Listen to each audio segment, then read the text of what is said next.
کل میں دیکھوں گا کہ یہ اور کھلا ہے تو میرا دل کرتا تھا کہ میں بچے تھے تب دل کرتا تھا کہ میں اسے کھلتا ہوا دیکھوں، پھول کیسے کھلتا ہے، کتنے لمحات کے بعد وہ کتنا، لیکن وہ جب آپ اسے دیکھتے رہے ہیں تو وہ آپ کو لگے گا جیسے اس میں کوئی فرق نہیں پڑ رہا، کیونکہ وہ سلو پروگریس ہوتی ہے۔ اگر بہت تیز پروگریس ہو پھر بھی آپ اسے نہیں سمجھ پاتے، بہت، کیونکہ ہماری تھریشولڈ، ہماری دہلیز اس کے پار نہیں جاتی، ٹھیک ہے، ہمارا ایک تھریشولڈ ہے، اس کے باہر ہم نہیں چیزوں کو جان سکتے۔ اس کے علاوہ ہم جانتے ہیں کہ بچوں کا قد بڑھتا ہے، پودے بڑھتے ہیں اور پھلتے پھولتے ہیں، مگر ان کی یہ حرکت قابل مشاہدہ نہیں ہے۔ حجم، رفتار کے علاوہ مہیجات کا سائز بھی حرکت کے ادراک میں اہم ہے۔ بہت ہی چھوٹے اور بہت ہی بڑے مہیج اگر یکساں رفتار سے بھی حرکت کریں تو ان کی حرکت کا ادراک یکساں نہیں ہوگا۔ ایک بڑا آبجیکٹ جو ہے وہ موو کر رہا ہو تو وہ اس کی پروگرس سلو لگے گی، چھوٹا آبجیکٹ موو کرے اس کی پروگرس فاسٹ لگے گی۔ بہت چھوٹے مہیج کی سست رفتار بھی قابل مشاہدہ ہے، مگر بہت بڑے مہیج کی وہی رفتار قابل مشاہدہ نہیں ہوگی۔ مثلا زمین کی حرکت اس کے بڑے ہونے کی وجہ سے قابل مشاہدہ نہیں ہے۔ ہمیں یہ پتہ بھی نہیں چلتا، یہ سب سے بڑا دنیا کا ایلیوژن ہے کہ زمین گھوم رہی ہے اور ہمیں پتہ بھی نہیں چلتا، زمین موو کر رہی ہے ہمیں پتہ ہی نہیں چل رہا، کیونکہ اس کا سائز اتنا بڑا ہے۔ جبکہ بے حد چھوٹا کیڑا جب ہلکی سی حرکت بھی کرتا ہے تو اس کی حرکت کا ادراک کر لیا جاتا ہے۔ آپ کو پتہ چلا کہ کسی کی حرکت کا مشاہدہ کرنے میں اس کی رفتار بھی میٹر کرتی ہے، اس کا حجم بھی میٹر کرتا ہے، اس کا سائز بھی میٹر کرتا ہے، اس کا فاصلہ بھی میٹر کرتا ہے۔ کیا سمجھ آ رہی چیزیں؟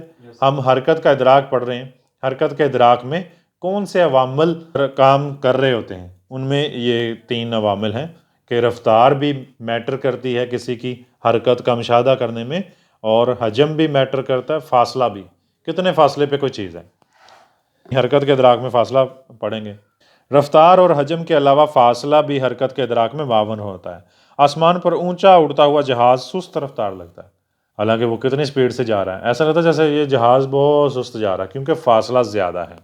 جبکہ وہی جہاز اسی رفتار سے کم فاصلے پر اڑ رہا ہو تو تیز رفتار لگتا ہے۔ حرکت کرتا ہوا محیط جتنا دور ہوگا آنکھ کے پردے پر اس کی حرکت سست محسوس ہوگی۔ کوئی بھی موونگ آبجیکٹ اگر ہمارے سے زیادہ فاصلے میں ہوگا تو اس کی حرکت سست محسوس ہوگی۔ گوٹ اٹ؟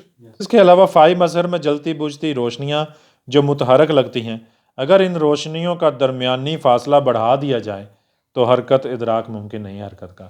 اگر ایک روشنی جو دوسری روشنی سے فاصلے پہ کر دی جائے تو پھر ایسا نہ لگے کہ یہ موو کر رہی ہیں، پھر وہ ایک تعلق نہیں بنے گا، پروکسیمیٹی والا تعلق نہیں بنے گا۔ گوٹ اٹ؟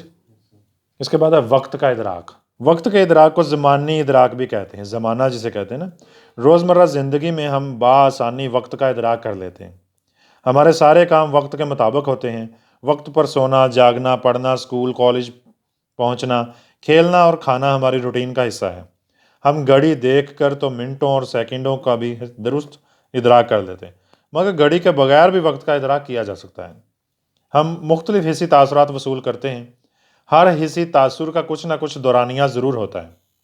یہ دورانیہ دراصل وقت کا وقوف ہے۔ جب ہم کوئی لمحاتی تاثر لیتے ہیں، ہمارے تاثرات کا دورانیہ ہوتا ہے۔ آپ کو غصہ آیا، آپ کا غصہ کتنے لمحے رہا، اس کا ایک دورانیہ ہوگا۔ اگر گھڑی نہ بھی ہو تو آپ کو تھوڑا سا اندازہ ہو جائے گا اس کا۔ اس کے علاوہ ہمارے ذہنی اعمال ہر لمحہ تغیر پذیر ہیں۔ ہمارا ذہن ہر لمحے بدلتا ہے، کبھی ہم کوئی چیز سوچتے ہیں، کبھی اپسیٹ ہو جاتے ہیں، کبھی خوش ہو جاتے ہیں، اور یہی حالت ان کو کنٹرول کرنے والے بیرونی اور اندرونی عوامل کی۔ ہمارے ذہن میں جو چیزیں چل رہی ہوتی ہیں ان کو کنٹرول کرنے والے کچھ عوامل ہیں بیرونی، کسی نے کوئی اچھا کہہ دیا، کسی نے کچھ برا کہہ دیا، اور کچھ عوامل ہیں اندرونی، کوئی اچھی سوچ آ گئی، کوئی سوچ ڈپریسو سوچ آ گئی، ٹھیک ہے؟ تو اس کا بھی ایک دورانیہ ہے۔ اس دورانیہ سے ہمیں زمانے کا، وقت کا ادراک ہوتا ہے۔ یہ تغیر بھی وقت کے ادراک میں معاون ہوتا ہے۔ تغیر کہتے ہیں تبدیلی کو۔ واقعات کی طوالت، یعنی کہ واقعات کتنے طویل ہیں، لمبے ہیں، ان کی تکرار اور کتنے دفعہ یہ واقعات پیش آئے، اور ان کا یوم وقوع، یعنی کہ یہ کس دن واقعہ ہوئے، وقت کے ادراک کو تعمیر کرتا ہے۔ اس سے پتہ چل جاتا ہے، وقت کا ادراک ہو جاتا ہے۔ وقت کے ادراک کے لیے کوئی خاص حسی اعضاء نہیں ہے، ہمارے اندر کوئی ایسے سینسری میٹر نہیں لگے ہوئے، لیکن مگر اس ادراک کے لیے خارجی اور باطنی عوامل اہم ہیں۔ میں آپ کو یہاں پہ چھوٹا سا ایکسپیریمنٹ بتاؤں گا. ایک خاتون تھی پائپل ہیم، اسے ایک شخص نے کڈنیپ کر لیا. وہ نہ سن سکتی تھی، نہ وہ بول سکتی تھی، نہ وہ دیکھ سکتی تھی. اسے اس شخص نے غار میں رکھا. ٹھیک ہے، غار میں ہی اس کی بیٹی پیدا ہوئی، اس عورت کی، اور وہ بیٹی 11 سال کی ہوگی. اور وہ شخص چلا گیا چھوڑ کے، یا کدھر گیا، کھانا پینا کیا کرتے رہے یہ اس کا نہیں پتہ. اچھا 11 سال بعد جب وہ دریافت ہوئی وہاں غار میں، تو جیسے آج کل نیوز رپورٹر پہنچ جاتے ہیں، دنیا کے سائنٹسٹ وہاں پہنچے دیکھنے کے لیے، تو انہوں نے دیکھا کہ اس 11 سال کی بچی کا کردار 6 ماہ کی بچی جتنا تھا. اس کی ہائٹ تو بڑھ گئی تھی لیکن وہ بول نہیں پاتی تھی. وہ جیسے بیبلنگ کرتا ہے نا بچہ چھوٹا، آوازیں نکالتا، ساؤنڈز، وہ ویسے آوازیں نکال رہی، اور وہ اس کی لینتھ تھوڑی بڑی ہوگی، 11 سال کی بچی جتنی. اسے چلنا پھرنا نہیں آتا تھا. تو اس کا مطلب یہ ہوا کہ ہمارا خارجی ماحول بھی اہمیت کا حامل ہے. ہم بولنا، سننا، چکھنا اپنے خارجی ماحول سے بھی سیکھتے ہیں. ہمارے اندر کا ماحول، یقیناً اس کی آنکھیں ٹھیک ہو گئیں، اس کا زبان، اس کے جبڑے، اس کا بروکا ایریا، ورنک ایریا ٹھیک ہوگا، تندرست ہوگی، لیکن اسے خارجی ماحول میں کوئی چیز ملی نہیں جس کو وہ دیکھ کے پک کرتی. ٹھیک ہے، دیکھنا سیکھتی، بولنا سیکھتی، سونگھنا سیکھتی، چکھنا سیکھتی. اسے کوئی ایسی چیز نہیں، ایکسٹرنل سٹیمولس کوئی بھی نہیں اسے ہوا. غار تاریک تھا. کیا آپ کو سمجھ آ رہی بات؟ لیکن زمانے کا ادراک پھر بھی ہوتا ہے، رات کا دن کا آنا. ہمارے اندر ایک سسٹم ہے ہومیوسٹیسس، عمل توازن بھی جسے کہتے ہیں. وہ آپ کو الارم دیتا ہے کہ اب تمہارا سونے کا وقت ہے، اب تمہارا جاگنے کا وقت ہے. کوئی بھی شخص مسلسل سو نہیں سکتا یا مسلسل جاگ نہیں سکتا. ٹھیک ہے، ہاں اگر ہومیوسٹیسس میں ہم خرابی پیدا کر لیں تو ہماری نیند بڑھ جاتی ہے یا نیند کم ہو جاتی ہے. ٹھیک ہے، اسے باڈی کلاک بھی کہتے ہیں. ہمارے اندر ایک باڈی کلاک لگا ہے جو ہمیں وقت کے ادراک میں مدد دیتا ہے. گوٹ اٹ. اس کے بعد ہے احساس وقت، ٹائم اورینٹیشن. وقت کا شعور احساس وقت کہلاتا ہے. اس کا انحصار فرد کی قوت فیصلہ اور اندازے پر ہے. ہم وقت کا اندازہ مختلف واقعات کے حوالے سے کرتے ہیں. واقعات کے دورانیے یا واقعات کے درمیان وقفوں سے بھی وقت کا ادراک ہوتا ہے. دورانیے یا وقفے مختصر بھی ہو سکتے ہیں اور طویل بھی. آپ کو پتہ ہے جب بھی ہم وقت کا ادراک کرتے ہیں تو ہم اس کے دورانیے کو بہت اہمیت دیتے ہیں. جو اشخاص دورانیے کو ماپنے میں زیادہ بہتر ہوتے ہیں ان کو زیادہ وقت کا ادراک ہوتا ہے. دورانیے 2 قسم کے ہوتے ہیں، مختصر دورانیے بھی ہوتے ہیں اور طویل دورانیے بھی ہوتے ہیں. مختصر وقفہ بھی ہوتا ہے، طویل وقفہ بھی ہوتا ہے. سب سے پہلے ہم دیکھیں گے مختصر وقفے. طبعی وقت کے لحاظ سے مختصر وقفے چند لمحوں تک محیط ہوتے ہیں. مختصر وقفوں کا ادراک عموماً درست طور پر کر لیا جاتا ہے، تاہم کبھی کبھار صورتحال کے تبدیل ہونے پر مختصر وقفوں کو بھی طویل سمجھ لیا جاتا ہے. جیسے آپ کو چھٹی کا انتظار ہو تو وقت گزر ہی نہ رہا ہو. ٹھیک ہے، وہ کہتے ہیں نا کہ کبھی لمحہ لمحہ لگتا ہے سال، کبھی لمحے کی طرح سال گزر جاتا ہے. تو جب ہمیں کسی چیز کا انتظار ہوتا ہے تو ہر گھڑی 2 گھنٹے کی ہو جاتی ہے، حالانکہ ایک لمحہ 1 سیکنڈ ہے. ٹھیک ہے، سمجھ گئے، 1 منٹ میں 60 سیکنڈ ہے، لیکن 1 گھنٹہ 1 دن کے برابر لگنا شروع ہو جائے. کبھی وقت ٹھہر جاتا ہے اور کبھی وقت گزرتا ہی نہیں ہے، اور کبھی وقت پل میں گزر جاتا ہے. یہ اس کا جو تعلق ہے ہمارے احساسات کے ساتھ ہے. ہمارے احساس کے ساتھ یہ چیز بندھی ہوئی ہے. ٹھیک ہو گیا. دن رات اور موسموں کے بدلنے سے طویل وقفوں کا ادراک ہوتا ہے. جیسے کسی کے انتظار میں بخار یا دکھ درد کی کیفیت میں ذہنی پریشانی کے عالم میں مختصر وقفے بھی طویل لگنے شروع ہو جاتے ہیں. ٹھیک ہے، جب انتظار ہوتا ہے نا ہمیں تو ہمیں مختصر وقت بھی طویل لگنا شروع ہو جاتا ہے. اس کے بعد طویل وقفے. یہ وقفے چند منٹوں سے گھنٹوں، دنوں، ہفتوں، مہینوں اور سالوں تک محیط ہو سکتے ہیں. دن رات اور موسموں کے بدلنے سے طویل وقفوں کا ادراک ہوتا ہے. اس کے علاوہ ماضی، حال اور مستقبل کے حوالے سے کسی شے کا جائزہ لینا بھی طویل وقفوں کا ادراک ہے. بچپن، جوانی، بڑھاپا وغیرہ سب طویل وقفوں کا ادراک کہلاتا ہے. کیا کو سمجھ آ رہی بات؟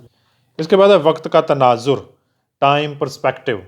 افراد میں وقت کا اندازہ لگانے کی فطری صلاحیت موجود ہے. اللہ تعالیٰ نے ہمارے اندر باڈی کلاک رکھا ہوا، اس لیے ہم وقت کو مختلف ادوار میں تقسیم کرتے ہیں.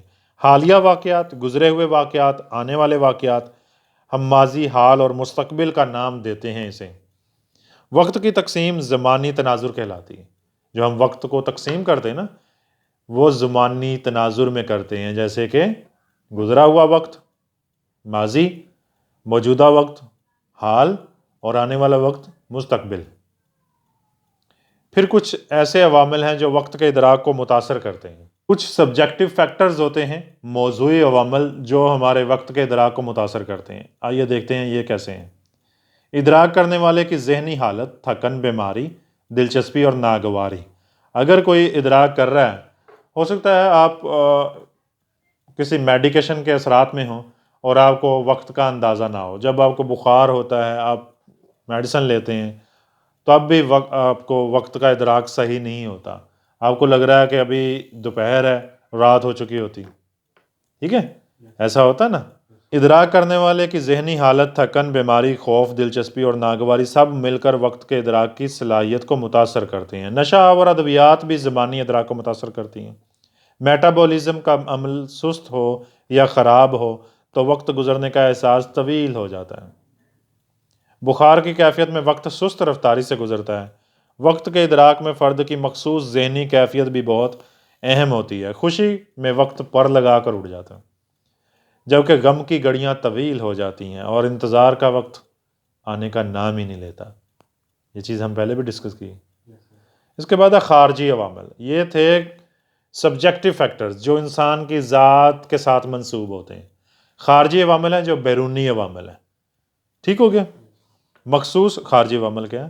مخصوص افعال کے حوالے سے بھی وقت کا ادراک کیا جا سکتا ہے۔ مثلا کھانا کھاتے ہوئے کتنی دیر ہو گئی ہے، چھٹی ہوئے آدھا پیریڈ باقی ہے، چھٹی ہونے میں آدھا پیریڈ باقی ہے، فلم شروع ہونے میں کتنا وقت گزر گیا ہے، کھانا رکھے اتنی دیر ہو گئی اس لیے ٹھنڈا ہو چکا ہے، بلا بلا بلا۔ یہ سارا خارجی عوامل ہے جس کے وجہ سے ہم وقت کا ادراک کرتے ہیں۔ ہمارے وقت کے ادراک میں یہ معاون ہوتے ہیں، خارجی عوامل بھی اور سبجیکٹو فیکٹرز بھی۔ دیہی اور شہری علاقوں میں رہن سہن کے اختلاف کے باعث وقت کے تناظر میں فرق پایا جاتا ہے۔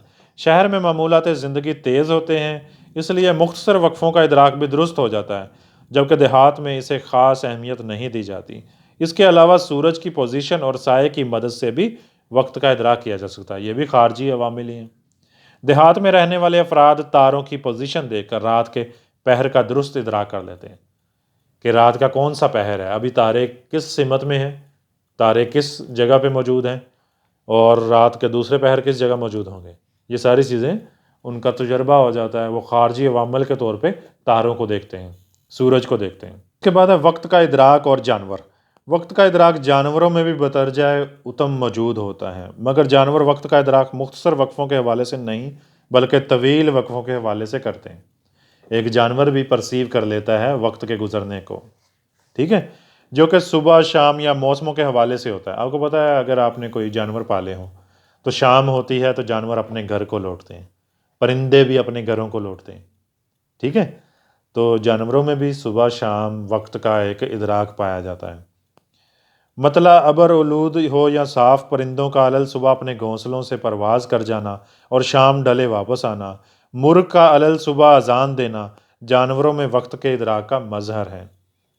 سرد موسموں میں ہجرت کرنے والے پرندے موسم کی شدت کا انتظار کیے بغیر مخصوص دنوں میں دوسرے علاقوں کے لیے نقل مکانی کر جاتے ہیں۔ پرندوں کو پتہ ہوتا ہے کہ یہاں سیزن اب ٹھہرنے کے قابل نہیں رہ رہا، ہمیں یہاں سے کوچ کر جانا چاہیے۔ اللہ تعالیٰ نے ان کا ایک نظام بنایا ہوا۔ موسم کی شدت کم ہوتے ہی مقررہ وقت پر واپس اپنے علاقوں میں پہنچ جاتے ہیں۔ اگر ہم اپنے پالتو جانور کو ایک خاص وقت پر کھانا دیتے رہیں تو وہ ہر روز اس خاص وقت پر کھانے کا منتظر ہوتا ہے۔ اگر اسے مقررہ وقت پر کھانا نہ ملے تو بے چینی کا اظہار بھی کرتا ہے۔ ان تمام مثالوں سے واضح ہوتا ہے کہ جانوروں میں بھی وقت کا ادراک پایا جاتا ہے۔ ان کی باڈی انٹرنل میکانزم ان کو وقت کا ادراک کروانے میں ہیلپ فل ہیں۔ گوٹ اٹ؟